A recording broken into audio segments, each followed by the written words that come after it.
नमस्कार दोस्तों। स्वागत है आपका फेम टेल चैनल में।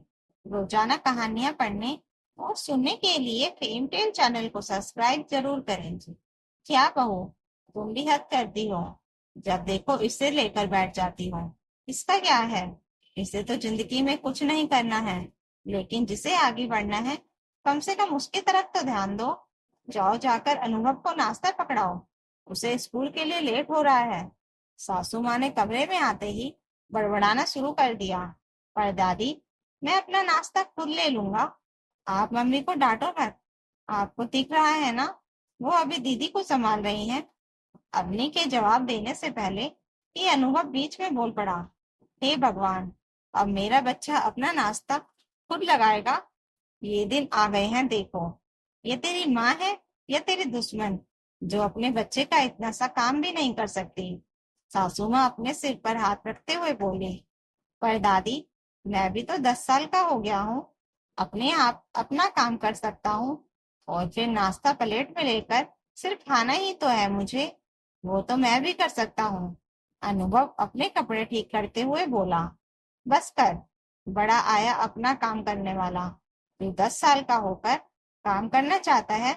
देख तेरे पापा को, मैंने आज तक पानी का गिलास उठाने तक नहीं दिया। पर ये आजकल की बहुओं में ममता होती कहाँ होती है। अनुभव इससे पहले कुछ कहता, अग्नि ने उसे चुप रहने का इशारा किया। अनुभव चुपचाप तैयार होने लगा और दादी यूं ही बड़बड़ाते हुए बाहर हॉल में आकर बैठ गई। अपनी अपनी बेटी नित्या को बिठाकर अनुभव के लिए नाश्ता लेने चली गई। थोड़ी देर में वो 2 प्लेट में नाश्ता लगाकर ले आई। एक प्लेट अनुभव को पकड़ाकर दूसरी प्लेट लेकर नित्या के पास बैठ गई और उसे नाश्ता कराने लगी। नित्या अनुभव से 3 साल बड़ी थी और शुरू से ही कमजोर रही थी, या यूं कह लें कि वो स्पेशल चाइल्ड थी। वो तो साफ सफाई के लिए मेड आती थी, पर खाना बनाना और बाकी सारे काम, साथ ही नित्या का काम, सिर्फ और सिर्फ अवनी को करना पड़ता था। अनुभव ने अपना नाश्ता फटाफट खत्म किया और अपना बैग उठाकर स्कूल के लिए रवाना हो गया। पड़ोस वाली सुधा का बेटा भी उसी स्कूल में जाता था, इसीलिए उसे छोड़ते समय सुधा अनुभव को अपने साथ ही ले जाती थी। कम से कम घर वालों से तो पड़ोसी अच्छे थे, जो मदद करवा देते थे। इतने में पति रजत भी कमरे में आया। अरे, और कितनी देर लगेगी तुम्हें? मुझे भी ऑफिस के लिए देर हो रही है। फटाफट मेरे कपड़े निकालो और नाश्ता लगा दो। उधर माँ भी नाश्ते का इंतजार कर रही है। सुबह सुबह इसे लेकर बैठ जाती हो। घर में और भी लोग हैं, उन्हें भी उनकी जरूरत है कि चीजें टाइम पर चाहिए होती है। कहते हुए रजत बेड पर रखा अपना टॉवेल उठाने लगा। तभी नित्या ने अपने पापा का हाथ पकड़ना चाहा, पर रजत ने उसका हाथ झटक दिया और फटाफट नहाने के लिए बाथरूम में चला गया। अपनी को देखकर गुस्सा तो आया, पर वो चुप रही। ये कोई नई बात तो थी नहीं। घर में अनुभव और अवनी के अलावा कोई भी नित्या को पसंद नहीं करता था। सासू माँ और रजत ने तो हमेशा कोशिश भी की नित्या को अनाथ आश्रम छोड़ आए, पर अवनी के कारण कर नहीं पाए। नित्या को वही बिस्तर पर उसके खिलौने पकड़ाकर अवनी ने रजत के कपड़े निकाले और रसोई में आकर दोनों के लिए नाश्ता लगाने लगी। दोनों का नाश्ता कराकर खुद नाश्ता करने बैठी ही थी कि रजत ने अवनी को आवाज दी। अवनी, इधर आओ। जल्दी कहता हुआ रजत बाहर आया। क्या हुआ? ऐसे क्यों आवाज लगा रहे हो? बताओ तो सही। जाकर देखो कमरे में, अजीब आफत पाल रखी है। तभी कहा था कि इसे किसी अनाथ आश्रम में पटक आओ, लेकिन समझ में नहीं आता था तुझे।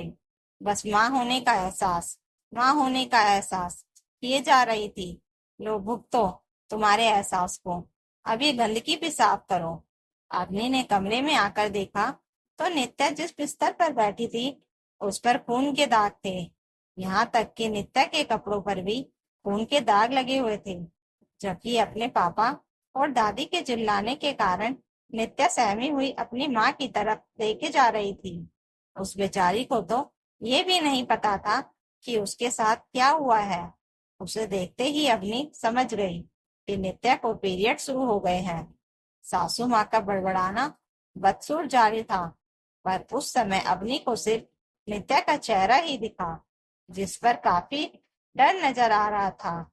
अवनी नित्या के पास आई और नित्या उसके गले लिपट गई। अवनी ने नित्या को हिम्मत बंधाई और उसके बाद उसे बाथरूम में ले जाकर नहलाया, उसके कपड़े बदले, पैड्स लगाए और फिर बिस्तर को धोकर बाहर धूप में डाला और फिर खुद नहाकर आई। लेकिन जब तक अवनी नहाकर बाहर नहीं आई, तब तक नित्या बाथरूम के बाहर ही बैठी उसका इंतजार करती रही, क्योंकि दादी तो उसे देखते ही झल्ला रही थी। इन्हीं सब में अवनी को दोपहर के 12 बज गए।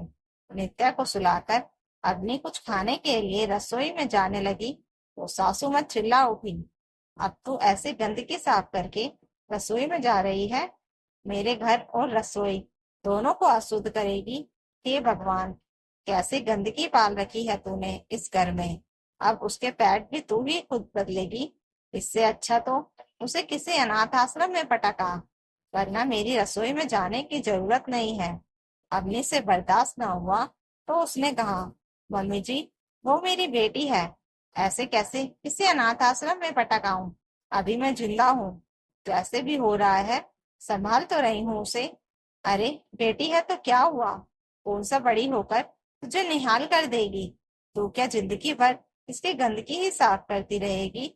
अच्छी आफत पाल रखी है तूने, जिंदगी बर्बाद कर रखी है मेरे बेटे की।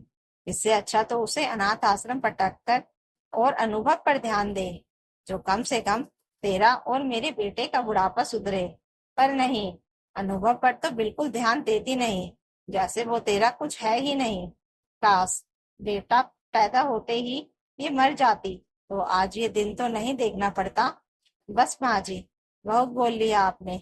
मेरे लिए मेरे दोनों बच्चे एक समान हैं। दोनों को पैदा करते समय लेबर पैन भी मैंने बराबर ही सहा था। फिर आप इतनी बड़ी बात कैसे कह सकती हैं? अनुभव बच्चा होकर इस बात को समझता है कि उसकी बहन को देखभाल की ज्यादा जरूरत है। वो बच्चा होकर मेरी मदद करता है, लेकिन आप और आपके बेटे को तो कुछ नजर ही नहीं आता। अपने ही घर की बच्ची से आपको घिन आती है। अगर मदद नहीं कर सकते तो कम से कम परेशान तो मत कीजिए। और रही बात उसकी गंदगी साफ करने की, तो जब तक मुझ में दम है तब तक कर रही हूँ। जिस दिन नहीं होगा उस दिन देखा जाएगा। वैसे भी भगवान एक माँ को इतनी तो हिम्मत दे ही देता है कि वो अपने बच्चों के लिए चाहे कितनी बुरी ही स्थिति में क्यों ना हो, उठकर खड़ी हो ही जाती है। हमेशा चुप रहने वाली अपनी आज इतना कुछ बोल गई। अपने बच्ची के लिए वो अपनी सास से लड़ने को तैयार हो गई। यह देखकर सासू माँ चुप हो गई। बदलाव तो कुछ भी नहीं हुआ, बस बेवजह अपनी को परेशान करना बंद कर दिया गया। तो दोस्तों, आपको यह कहानी अच्छी लगी हो तो कमेंट करके जरूर बताइएगा और नई कहानियों के लिए फेमटेल चैनल को सब्सक्राइब जरूर कर लीजिएगा। Thank you for watching.